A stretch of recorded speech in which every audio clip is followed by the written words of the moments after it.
惜別の旅。2024年3月16日、北陸地方に新しい鉄道路線が誕生します。北陸新幹線。東京と北陸地方を結ぶ日本の高速鉄道ですが、この路線の終点が金沢から敦賀に延長されます。それに伴い、並行在来線である北陸本線の金沢敦賀間は JR の路線から切り離され、第三セクター鉄道へと移管されます。本動画では並行在来線が JR の路線ではなくなる北陸本線への惜別動画として、北陸お出かけ旅はパスの全線走破旅の様子をお届けします。果たして1日で全線走破することができるのか、本動画でこれを検証していきます。ということで、早速北陸の旅を始めていきましょう。皆様おはようございます。今回の旅は東舞鶴駅からスタートしていきます。舞鶴市は京都府にある市ですが、全線攻略開始駅の近くにホテルがないので、東舞鶴駅からスタートの駅に向かいます。よろしくお願いします。天候はなんと雪。過酷な旅になりそうだ。頑張ろう。なお、本動画では日本語字幕がデフォルトで表示されていますが、日本語以外の言語字幕も用意しています。YouTube 画面上のギアマークから字幕を表示してご視聴ください。さあ、駅舎の中に入りましょう。東舞鶴駅は高架駅です。そのためホームの下にコンコースがあります。改札上の電光掲示板にはまだ次の列車の表示はありません。これから今映している時刻表の右側、小浜線に乗車します。列車の本数は舞鶴線に比べて少なく、11往復しかありません。まずは券売機で切符を購入します。東舞鶴駅は北陸お出かけ旅はパスのフリー区間外のため、スタートの駅まで普通の切符が必要です。お金を投入。券売機は現金しか使えないから厄介ですよね。さあ、切符とお釣りが出てきました。領収書も忘れずに受け取りましょう。はい、ということでこちらが購入した切符です。240円分購入しました。改札を通過します。といっても無人なので切符を見せなくても勝手に入ることが可能です。エスカレーターでホーム階に上がります。ホームに上がると125系が2両連結した状態で停車していました。そして目線を左の方に移すと、同じ2番線に223系2両も停車していました。この列車は西舞鶴駅から回送でやってきて、このように縦列停車して折り返します。なぜ縦列停車をする必要があるのかというと、これから乗車するあの列車を敦賀方面に通すためです。最初の列車は東舞鶴駅を5時34分に発車する普通列車の敦賀行きです。さあ、列車に乗車。西舞鶴始発ですが、降りる人がいるんですね。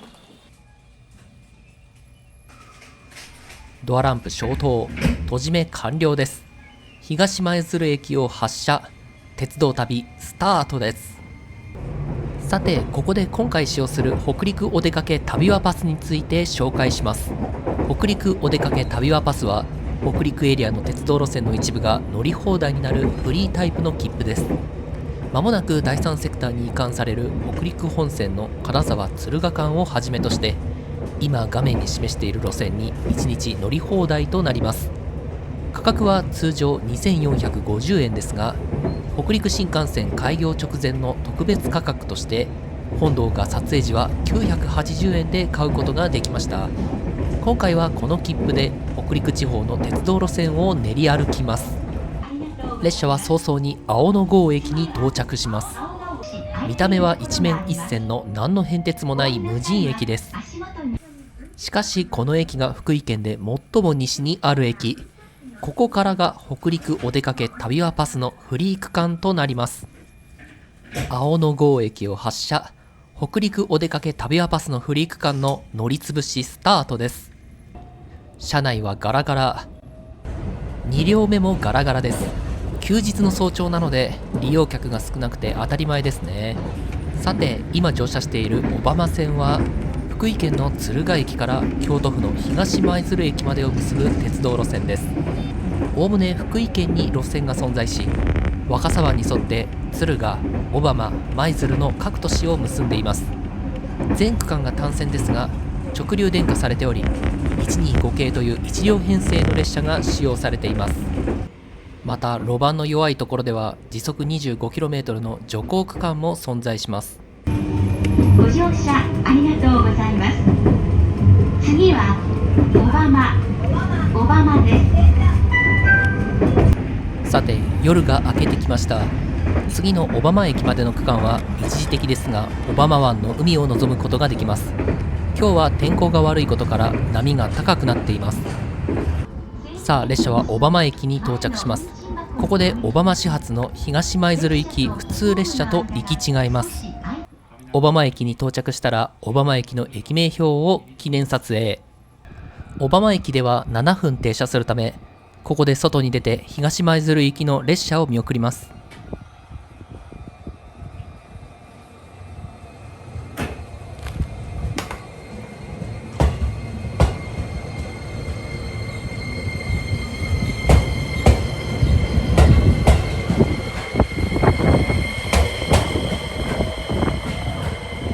利用者が全然いませんでしたが、まあこんなもんでしょう。列車の見送りが終わったら寒いのですぐに車内に戻ります。駅構内はローカル線の主要駅ならどこにでもありそうな感じです。さあ、長時間停車が終わって小浜駅を発車。ここからは海から離れて山の中を走行します。さて、小浜駅を出るとしばらくして舞鶴若狭自動車道の下をくぐります。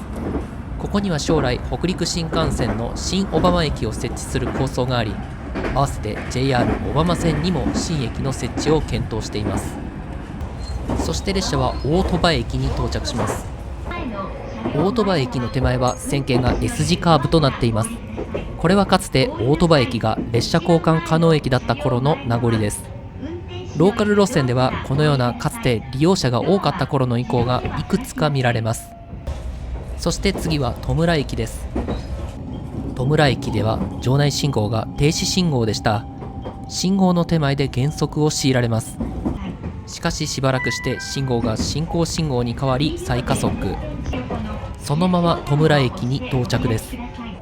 さっきの停止信号はここで反対方向からの列車と行き違うためでした。どうやら両方向からの列車を同時入線させることができない駅のようです。舞鶴方面はやはり利用者が少ない。そのまま戸村駅を発車。ローカル線らしい趣ある駅舎ともすぐにお別れです。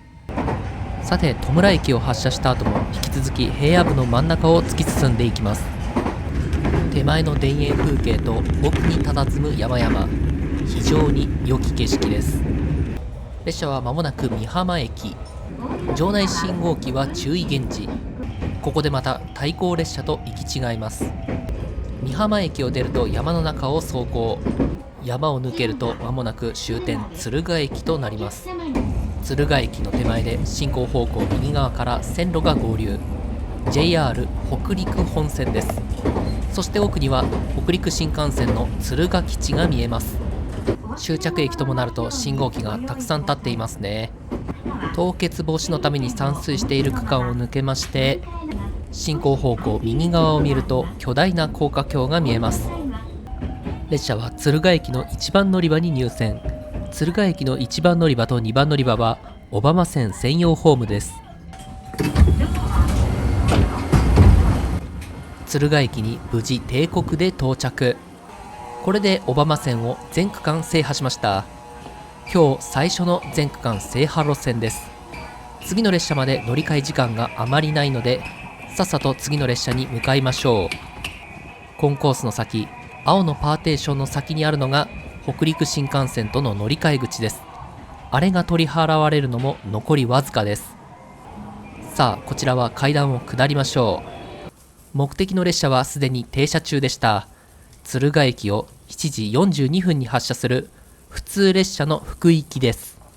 ちなみに北陸本線の米原方面はちょうど特急サンダーバードが発車するところでした。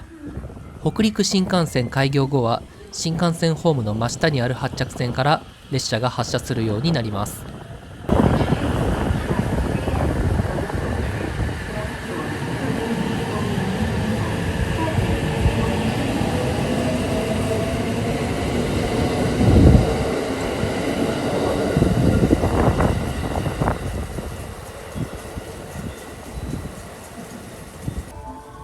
して5番線から敦賀止まりの列車が到着しました。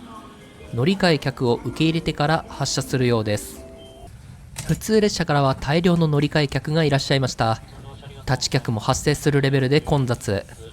これも北陸お出かけ旅アパスをはじめとする各種フリー切符の値下げのおかげでしょうか。ということで満席御礼の状態で敦賀駅を発車。少し狭いですが我慢しましょう。列車は敦賀駅を発車後、すぐに北陸新幹線の高架橋をアンダーパス、そしてすぐに長いトンネルを通ります。こちらは北陸トンネルと呼ばれる JR の京畿在来線の山岳トンネルとしては最長のトンネルです。総延長は 13,870 メートル。非常に長いトンネルのため通過するのに5分以上かかります。ちなみに在来線の北陸トンネルに並行するように北陸新幹線の新北陸トンネルも建設されました。こちらは長さが 19,760 メートルで在来線よりも長くなっています。おそらく北陸新幹線敦賀延伸直後はトンネルを通過するのに約5分かかるでしょう。さあ長いトンネルを抜けました。最初の停車駅南今庄駅に到着です。トンネルを抜けた先も相変わらず雪景色。進行方向左側に見えるのは北陸自動車道です。停車中にズームアップすると道路に散水がなされていました。雪の降る地域では当たり前の設備なのでしょうか。太平洋側の住民なのでこういう光景は新鮮です。さあ列車は最初の主要駅である武生駅に到着です。さすがにここからは幾人か利用者がいらっしゃいます。ちょうど越前町の看板の前で停車しました。国定公園の越前海岸が近くにあるようです。列車は武生駅を発車。武生駅では越前鉄道に乗り換え可能です。電車が止まっているのが見えます。さあ次の駅も特急列車が停車する主要駅です。ここで列車は分岐器を分岐側に通過します。列車は鯖江駅の中線に到着。鯖江駅の駅名標を記念撮影します。ちなみに鯖江駅はメガネの生産量日本一の市です。いつもメガネにお世話になっている人は鯖江に向かって礼をしましょう。一同礼というネタを知っている人はどれくらいいるでしょうか。落語アニメといっても10年以上前の作品なので覚えている人の方が少ないと思います。さてここで列車は長時間停車。立ち客にとっては辛い時間が流れます。なぜ複線で長時間停車しているのかというと、あれを待っているからです。あれが来ます。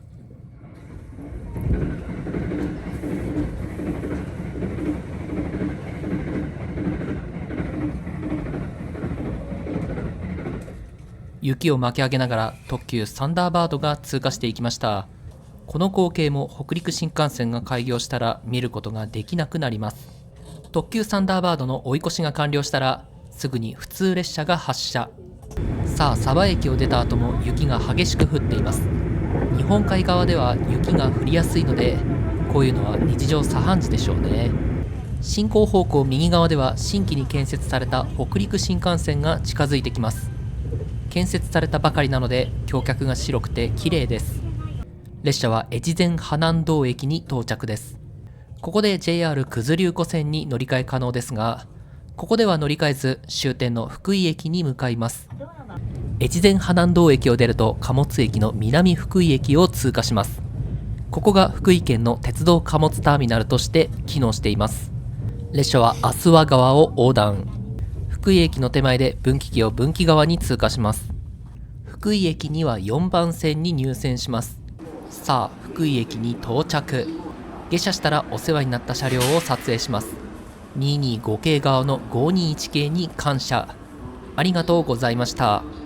さて JR 福井駅には北陸本線のみ乗り入れていますが、電光掲示板には隣の越前花南道駅から分岐する九頭竜湖線の発車表も存在します。福井駅で下車した後は次に JR 九頭竜湖線に乗車します。列車は2番乗り場から発車します。階段を上りましょう。ちょうど3番乗り場に北陸本線で運転される521系が入線するところでした。3番乗り場、4番乗り場ともに回送列車。これはこれでなかなかインパクトがあります。さあ、こちらが2番乗り場の発車表です。九頭竜湖線の列車しか発車しないので、9時8分の列車が発車すると、次は12時50分まで次の列車がありません。1日15本しか運転されないため、このように4時間近く列車間隔が空くことがあります。目的の列車の発車までまだあと20分以上。先ほどの北陸本線の混雑を踏まえ、九頭竜湖線の列車も混雑すると判断し、先に並んでおきます。待っている間に特急サンダーバードがやってきました。発車を見送ります。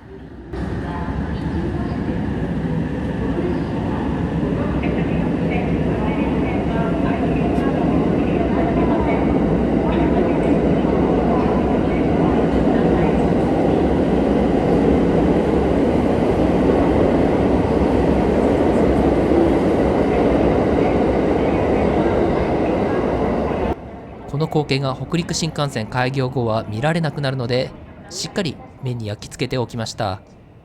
さて、列に並んでいますが、すでに行列ができています。これは満足に撮影はできなさそうですね。さあ、2番乗り場に列車がやってきました。留置線からゆっくりと入線してきます。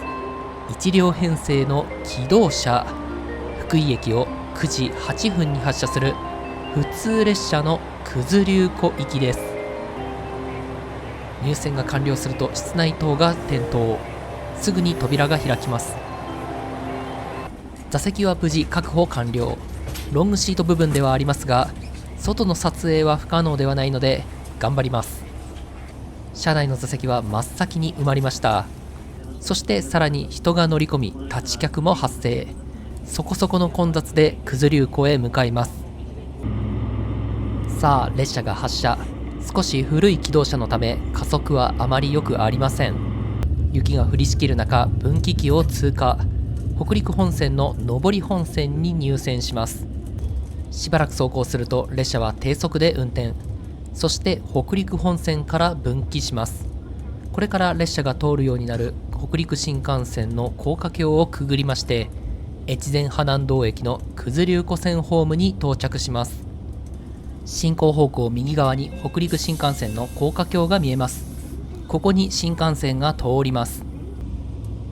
越前派南道駅を発車。駅を通過する特急列車の姿を見ながら、九頭竜湖線の攻略開始です。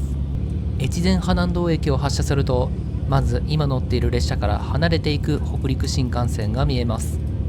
さあ、今乗車している越美北線は、越前派南道駅から九頭竜湖駅までを結ぶ鉄道路線です。全区間が福井県に存在します。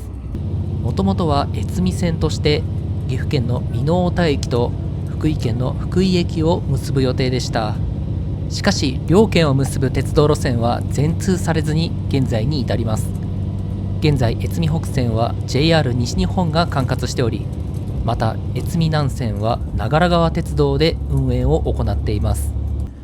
途中の阿諏訪駅のホームは靴跡が一つもない真っ白な状態。この駅に今日まだ誰も来ていないことがわかります。しばらくすると列車は山間部を走行。雪が激しく降り、列車は極端に徐行します。この雪の激しさは山間部だからこそでしょうか。列車は阿諏訪川を鉄橋で横断。雪景色の中の川もなかなかいい景色です。そして再び川を横断します。九頭竜湖線は阿諏訪川に沿って線路が敷かれ、何度も川を横断します。基本的には次の越前大野駅まで山の中の走行になります。さあ、進行方向右側で線路が分岐しました。列車は最初の列車交換駅である美山駅に到着。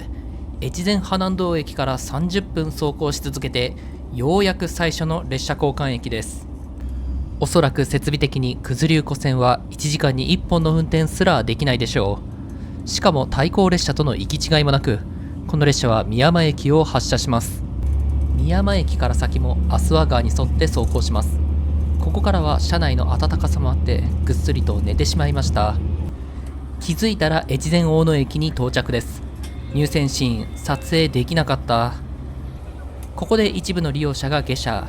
車内が少し空きました。しばらく停車して越前大野駅を発車。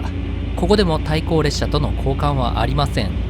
九頭竜湖線は対向列車との行き違いができる駅が2カ所しかないので、全区間で 52.5 キロの路線に1本しか列車が在線していないということですね。そりゃ JR 西日本も経営を手放したくなるわな。越前大野駅より先は列車本数がさらに減少するため、廃線議論がたびたびされています。北陸新幹線敦賀延伸号は JR 西日本の飛び地路線になりますから、なおのことでしょう。さて、越前大野駅を発車すると今度は雪が止みました。さっきまであれだけ激しかったのに。列車は川を横断。この川は阿諏訪川ではなく九頭竜川です。九頭竜川の川の流れを整えるダム。雪化粧をしてなかなか映えます。ダムに水がたくさん溜められていますね。さあ、九頭竜川を渡ると再び山の中。川を横断する時の景色はどこも圧巻です。列車は長いトンネルに突入しました。このトンネルは荒島トンネルといい、全長は5251メートルもあります。越美南線と接続するために直線的に建設され、1972年に営業列車が走り始めました。しかし実際は計画が完遂せず、線路がつながっていないため、完全に宝の持ち腐れという状態です。さあ、トンネルに入ってしばらくすると終点の九頭竜湖駅です。九頭竜湖駅手前で徐行運転。家の屋根が雪からずり落ちました。めちゃくちゃタイミングがいい。ホームに進入。恐竜の看板がお出迎えです。九頭竜湖駅に無事到着しました。これで九頭竜湖線を全線制覇です。2路線目の制覇路線となりました。列車から下車します。到着したらまず九頭竜湖駅の駅名標を撮影。そしてここまで連れてきてくれた列車を記念撮影。前側も記念撮影。感謝の気持ちを列車両方向撮影で示します。さて、線路はここから先は当然途切れています。本来の計画であればここからさらに線路が伸びる予定でしたが、今はもう夢の後ですね。時間は少ないですが、駅舎を覗いていこうと思います。ログハウスの駅舎の中には恐竜が多数盛り込まれています。子供向けの顔出しパネルもあります。こちらが駅舎の前景。雪化粧がとてもよく似合っていますね。さあ、すぐに折り返すため列車に戻ってきました。すでに全ての座席が埋まっています。ドアが完全に閉まりました。九頭竜湖駅を発車。来た道を戻っていきます。今度は先頭部分に乗ったので全面展望も楽しめます。ちなみに九頭竜湖駅では道の駅が併設されており、お土産屋がありました。時間がないので急いで購入したのがこちら、九頭竜舞茸カレー。レトルトカレーなので自宅に戻ったらご飯にかけて堪能しましょう。さあ、荒島トンネルに戻ってきました。今度は全面展望でトンネルの中を撮影。戦後に完成したトンネルなので駅面が綺麗です。トンネルを抜けてしばらくすると門原駅に到着。1972年に開業した区間はこれで終了です。さあ、1960年開業部分も雄大な景色が見られます。川を渡る鉄橋を低速で通過。雪山の中流れるコバルトブルーの川。素晴らしい景色。先頭に乗っていると分かることですが、今見えているように普通のカーブで制限 25km がかかっています。俗に言う必殺徐行ですね。保守費用軽減のために設けられている速度制限ですが、これのせいで余計に所要時間がかかるようになっています。列車は柿ヶ島駅に到着。ここで九頭竜川と横断。これで九頭竜川とはお別れです。さあ、線路敷地との境界が曖昧な林の中を抜けていきます。また速度制限 25km。 直線なのにスピードを出せないのはもったいない、この上ないですね。さあ、列車は間もなく越前大野駅に到着します。駅の手前は注意掲示。凍結防止のため散水されている分岐器を通過します。越前大野駅では多数乗車してきますね。列ができています。越前大野駅に到着。九頭竜湖駅から乗車してきた人もここで一部の人が下車していきます。さて、駅に停車し、ほどなくして信号が進行減時に変わりました。途中の区間で極端な徐行をする割に、主要駅の越前大野駅では停車時間が短く、素早く列車が出発します。越前大野駅出発。凍結防止の山水区間を通過します。さて、越前大野駅からは再び山越えになります。その手前、長い直線があります。これから眼前に見える山々を越えていくわけですが、その光景になぜだか期待感が膨らみます。さあ、山越え区間に入りました。再び雪が濃くなります。列車はそこそこのスピードで走行。視野は狭いですが十分楽しいです。しばらくすると雪が激しくなってきました。越前大野駅の周辺の平野部は晴れていたのに、なんてことだ。前面の窓ガラスに激しく雪が打ちつけます。せっかくの全面展望ですが視界不良と思ったら、途中からワイパーを動かしてくれました。決して自分のために動かしていたのではなく、同乗していた乗組員が前方を確認するために動かしていました。横から見るとご覧の通り横殴りの雪。なぜこんなに180度天候が変わってしまうのだろうか。太平洋側に住んでいるとこんな雪はそうそう経験しません。さあ、列車は宮山駅に到着です。場内信号は進行減時。対向列車はいません。結局列車交換駅で一度も列車と行き違いませんでした。宮山駅を発車。それにしてもすごい雪ですね。さっきまで晴れていたのに、なんということだ。そしてこの雪の中で徐行区間を通過します。何の変哲もない直線区間。外の景色もあまり良くないので、決して景色を楽しむために存在しているわけではありません。列車は第7足羽川橋梁を横断。かっこいいトラス橋です。このように何度も足羽川を横断し、山の間を抜けていきます。そしてまたもや徐行区間。今度は川の近くを通るので、側面の景色がいいですね。山を越えると雪が止んで日が差してきました。そして必殺徐行。太陽の光が差しているのに雪が降っているので、すごい景色が目の前に映っています。山を越えると完全に晴れ。列車は越前東郷駅に到着です。かつて一面二線の列車交換駅だったことを示すように、駅の前後で線路が S 字カーブを描いています。こういった行き違い設備を復活させれば列車は増発できるでしょうが、需要がないのが全てを物語っていると言えるでしょうね。さあ、起点の越前花南道駅まで戻ってきました。雪は完全に止み、雪は溶けています。さっきまでの大雪と天気が変わりすぎて訳が分かりません。眼前に大きな高架橋、北陸新幹線です。越前花南道駅に到着。九頭竜湖線往復完了です。少し遅れて到着したので、すでに信号は進行減時です。越前花南道駅を発車。北陸新幹線の高架橋の下をくぐります。北陸新幹線の高架橋をくぐったら、在来線の北陸本線に合流。渡り線を渡って下り線に入線します。分岐器通過が完了したら再加速。右手に北陸新幹線、左手に南福井駅の貨物ターミナルが見えます。さあ、福井駅の場内信号が注意減時です。2の表示がなされています。スプリンクラーが巻かれている分岐器部分を通過。3本ある中線のうち真ん中の3番乗り場に入線します。ここでようやく他の気動車と行き違い。3時間かけてようやく初の気動車とは、どれだけ列車の本数が少ないのでしょうか。結局観光客がいなければ車内はガラガラだったでしょう。所定の位置に停車。扉が開きます。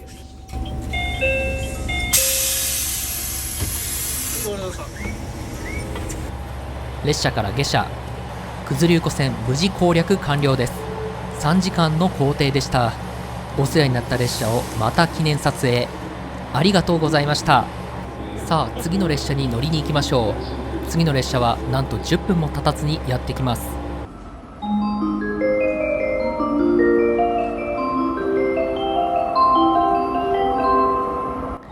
電車がやってきました。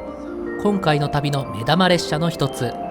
1日1本だけ金沢駅より先の和倉温泉駅まで直通します。特急サンダーバード17号。福井駅の発車時刻は12時35分です。車両の行き先表示も和倉温泉表記。列車廃止まであとわずかなので大混雑かと思いましたが、それほどでもありませんでした。さあ、列車の扉が閉まります。ちょうど特急白鷺が到着するところでした。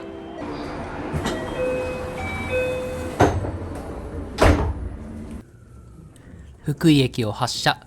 この列車で石川県を目指します。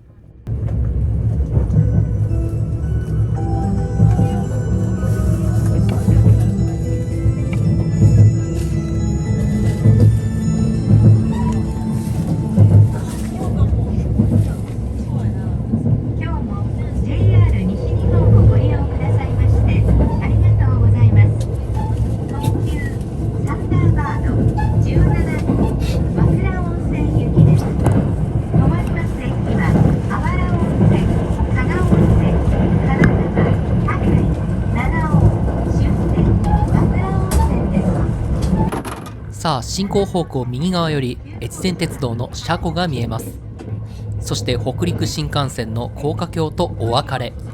さっきまで晴れていたのに再び雪が降ってきました。福井駅に到着してから別の列車に乗り換えて発車するまでに15分しかなかったはずですが、なぜこうもガラリと天気が変わるのだろうか。まあともかくここで昼食をとりましょう。本チャンネルおなじみのベースフードのパンとクッキーです。鉄道旅行で持ち運びできて、かつ健康に配慮されているので大変おすすめ。右側で見える北陸新幹線の高架橋を見ながらいただきましょう。さて、ご飯を食べようとしたらもうあわら温泉駅です。あわら温泉駅には北陸新幹線の駅も併設されます。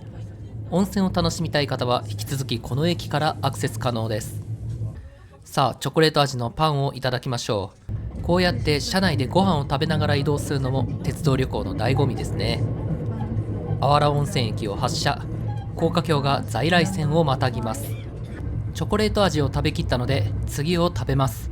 こうやって窓に飾ると映えますね。こちらがレーズン味の中身。食パンが2枚入っています。このように袋に半分入れたまま食べられるので衛生面も配慮されています。食パンを食べながら景色を見るのもいいですね。さて、天候がまた晴れてきました。北陸新幹線の高架橋とまた合流。まもなく加賀温泉駅に到着します。加賀温泉駅にも新幹線の駅が設置されました。新幹線側は2面4線で、新幹線同士の追い越しが可能です。加賀温泉駅に到着。駅名標撮影。停車時間わずかですぐに発車します。次の停車駅は金沢駅で24分間ノンストップです。さあ、加賀温泉駅を発車したらクッキーをいただきましょう。クッキーは10円サイズです。一口サイズなので食べやすいですよ。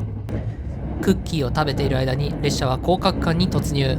北陸新幹線の線路が近づいてきました。北陸新幹線停車駅の小松駅を通過します。この光景も北陸新幹線敦賀延伸が実現したら見ることがほぼできなくなるでしょう。はい、ということで景色を見ながら3つすべて食べきりました。ごちそうさまでした。さて、サンダーバードの車内ではこのようなパンフレットのようなものが置かれています。ダイヤ改正で敦賀での乗り換えが必要になるので、その案内ですね。裏は英語版のお知らせでした。進行方向右側に北陸新幹線の高架橋が並行。まもなくここに営業列車が走行するようになります。在来線の方も降格間に入りました。北陸地方の石川県の中心部金沢に到着です。高い建物が立ち並んでいます。金沢駅のホームに高速で進入。金沢駅に到着。これで北陸本線のフリーエリア対象区間を全区間乗車しました。3路線目の制覇路線です。金沢駅では特急サンダーバードの切り離し作業を行います。大阪側3両を切り離し、6両のみが和倉温泉駅に直通します。残念ながら切り離しをしてから発車するわけではないので、切り離される瞬間は撮影できず、列車の扉が閉まります。金沢駅を発車。ここからは IR 石川鉄道線となります。金沢駅を発車するとすぐに車庫が見えます。金沢総合車両所です。そして列車はしばらくして津幡駅を通過しました。ここで IR 石川鉄道線を離れ、七尾線に入線します。分岐器を低速で通過。北陸本線を右手に見ながら分かれていきます。さて JR 七尾線は津幡駅と七尾駅を結ぶ路線です。運行系統上は全列車が金沢駅まで乗り入れており、また特急列車は七尾駅から先能登鉄道に乗り入れて和倉温泉駅まで運転されます。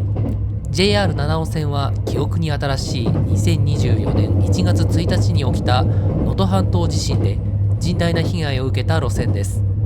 地震発生時は全線が運休となりましたが、関係者の皆々様のご尽力のおかげで動画撮影時は越中中島まで運転再開されました。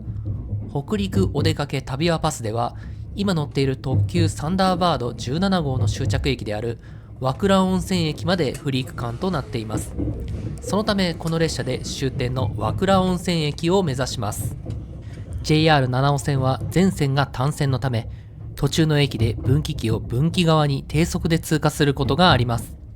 横山駅で対向の特急列車と行き違い、対向の列車は乗降取り扱いを行わず行き違いのためだけに停車していました。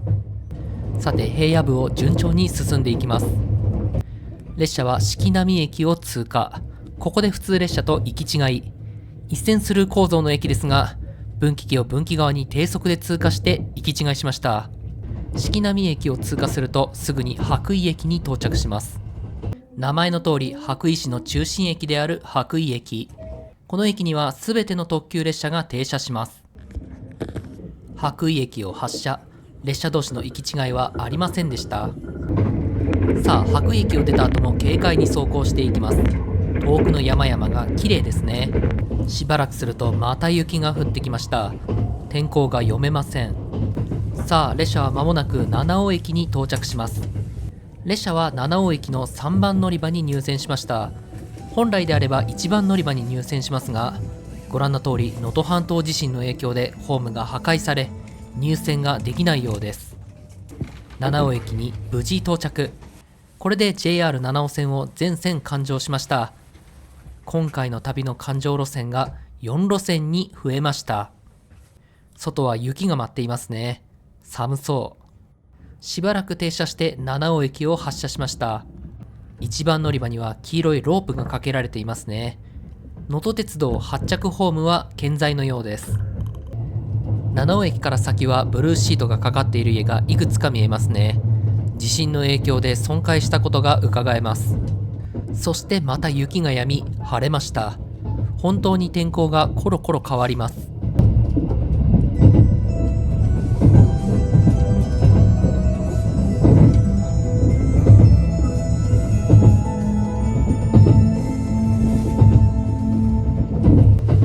皆様本日もご利用くださいましてありがとうございました。まもなく終点の和倉温泉、終点和倉温泉に到着をいたします。お出口は左側2番乗り場の到着です。和倉温泉駅もホームの一部足元の悪い箇所がございます。さあ列車は福井駅から約2時間かけて終点の和倉温泉駅に到着です。ご覧の通り1番乗り場のホームも損壊したためホームの改修工事をしているのがわかります。扉が開いたので列車から下車。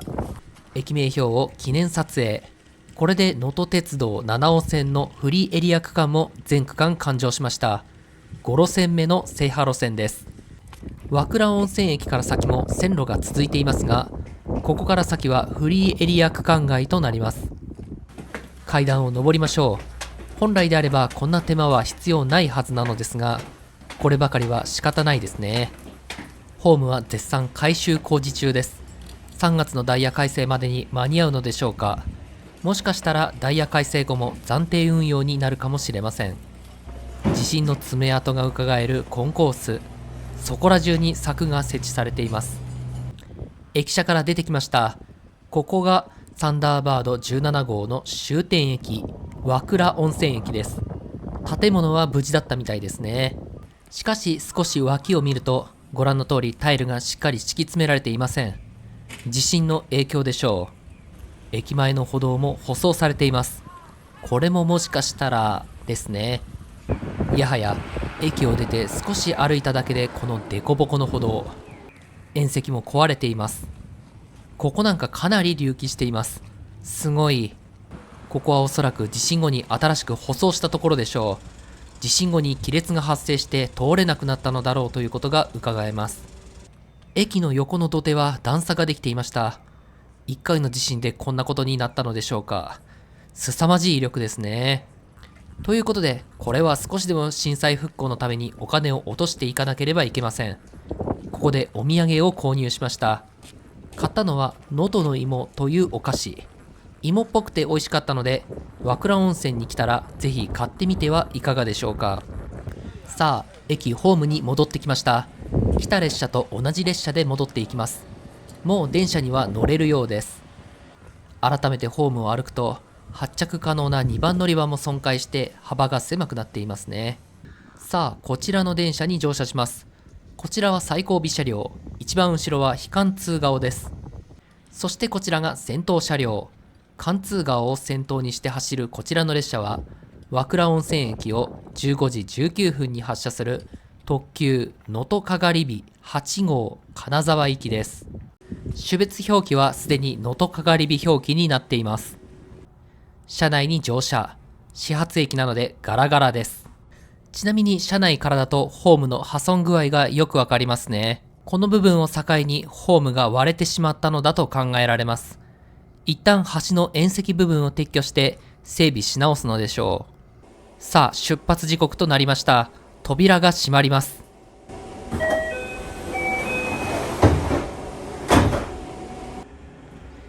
和倉温泉駅を発車。復旧作業を横目に見ながら駅を去ります。無事に復旧が完了することを心から願っています。列車はすぐに七尾駅に到着しました。今度は2番乗り場に到着です。ということで1番乗り場の被害状況がよくわかりますね。こちらは縁石部分は無事だったみたいです。七尾駅ではしばらく停車。目の前の521系は側面に JR のロゴがあります。対して左側遠くにある車両はロゴが IR 石川鉄道になっていました。こちらは第三セクター所有の521系のようですね。さあ、七尾駅を発車。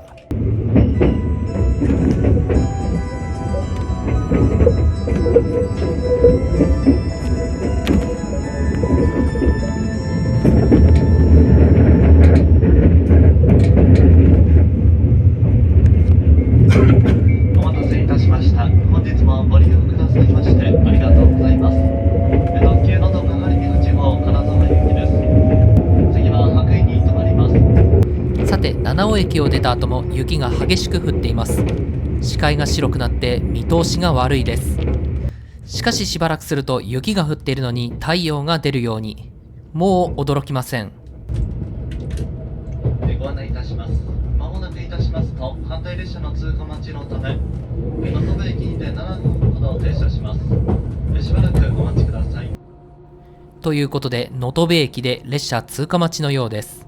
ここで一旦停車します。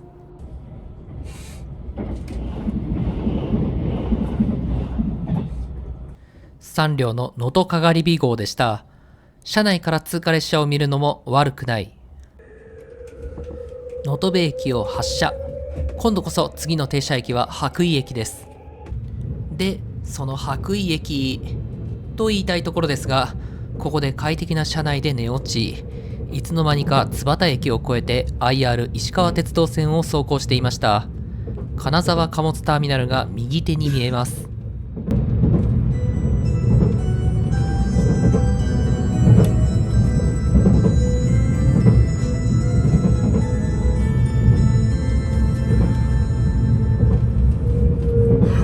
ご乗車ありがとうございました。あと3分ほどのご乗車で終点金沢、終点の金沢に到着をいたします。お出口は左側5番乗り場に到着をいたします。まもなく金沢駅です。愛の風富山鉄道線の列車が出庫しようとしていました。続いて681系白鷺号。こちらは停車中でした。撮影されている方がたくさんいらっしゃいますね。無事金沢駅に到着。列車から下車。駅名標を記念撮影。北陸新幹線敦賀延伸時の経営移管の準備がすでに行われていることが分かりますね。さあ、乗り換え時間が少ないので階段を降りましょう。こちらが金沢駅コンコース。北陸地方の中心部だけあって人が多いですね。階段を上りましょう。ここからは経営移管済みの区間となります。能登かがり火8号が津幡駅に停車しないので、金沢駅から富山県を目指します。乗車するのは金沢駅を16時43分に発車する普通列車の泊まり行きです。乗車して窓を覗くと、ちょうど乗ってきた電車が回送列車として車庫に引き上げるところでした。奥に普通列車の敦賀行き、さらに奥には特急白鷺が停車しています。さあ、ドアランプが消灯しました。金沢駅を発車。IR 石川鉄道線を攻略します。さあ、特急サンダーバードで見た景色が再び眼前に広がります。奥にお世話になった特急列車が車庫に入庫していく様子が見えますね。列車は東金沢駅に到着。3回目の訪問でようやく駅に停車しました。まあ、各駅に停車するので当たり前といえばそうですが、3回目でようやく停車というのも普通ではありえない体験ですね。列車の速度は時速 110km。 大幹線だけあって普通列車でもめちゃくちゃ速いです。さあ、津幡駅に戻ってきました。ここで場内信号が注意現時。分岐器を右側に分岐していきます。わざわざ本線を外れて対線に入るのは七尾線からの列車との乗り換えを考慮してでしょうか。一応乗車しようとする人はいるようです。津幡駅の駅名標を撮影。列車は津幡駅に到着しました。そして乗降が完了したら素早く発車。ここからがこの列車での攻略区間です。分岐器を通過して本線に戻ります。分岐器の通過が完了したら再加速。ここで進行方向左手側で七尾線と分かれていきます。そして列車は一駅進んで栗唐駅に到着します。これで IR 石川鉄道線を全線制覇。合計6路線全線完乗しました。栗唐駅からは愛の風富山鉄道線に入ります。栗唐駅を発車。この列車で同線の攻略をスタートします。さて、まず最初に見えるのはやはり北陸新幹線の高架橋。2015年に開業したので、新規開業区間と比べると明らかに年季が入っています。列車はイスルギ駅に到着。かつては特急列車も停車していました。お次は高岡藪波駅。この駅は名前から察せられる通り、愛の風富山鉄道に移管されてから開業した駅です。雪がまた降ってきました。今日は天候がよくわかりません。さあ、次は主要駅である高岡駅です。高岡駅には線路が多数並んでいます。ここで列車を下車。乗り換え時間が短いのでさっさと階段を上りましょう。高岡駅は愛の風富山鉄道の他に2路線 JR 線が伸びています。次に乗車するのは7番乗り場から出発します。乗車するのはこちら、高岡駅を17時27分に発車する氷見線の普通列車氷見行きです。ドアランプ消灯、扉が閉まりました。高岡駅をゆっくりと発車。九頭竜湖線以来の気動車に乗車します。出発信号は分岐側に進行現時。氷見線に突入します。愛の風富山鉄道線とはしばしお別れです。さて、 JR 氷見線は名前の通り氷見へ向かう路線です。途中の能町駅までは貨物列車も走行しています。全線単線非電化の路線で、九頭竜湖線と同様のローカル路線です。ただ、九頭竜湖線よりは列車の本数が多く、利用者も多いです。さあ、列車は能町駅に到着です。ここで対向の列車を待ちます。主要駅なのか降りる人もいくらかいらっしゃいますね。そして反対方向から列車がやってきました。2両目の車両は藤子不二雄 A 先生が氷見市出身であることにちなみ、忍者服部くんのラッピングがされています。こういうご当地ラッピングが見られるのが地方ローカル線の醍醐味ですね。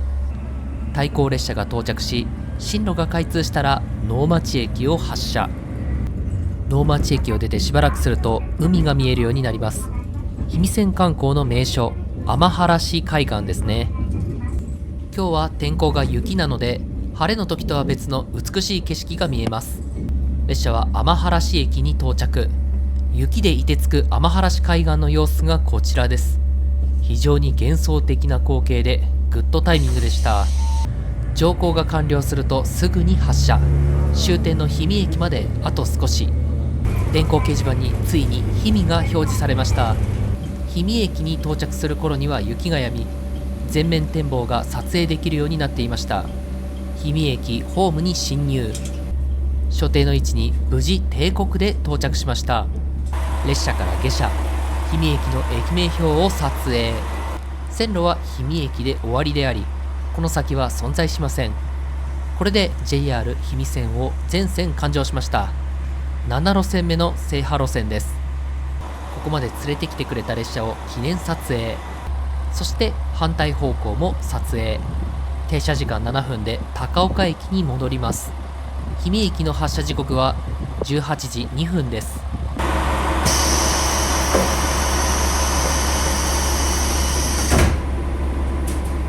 氷見駅を発車。終着駅から離れていきます。わずか7分ですが、ありがとうございました。さて、時刻が18時を回ったため、辺りはもう暗いです。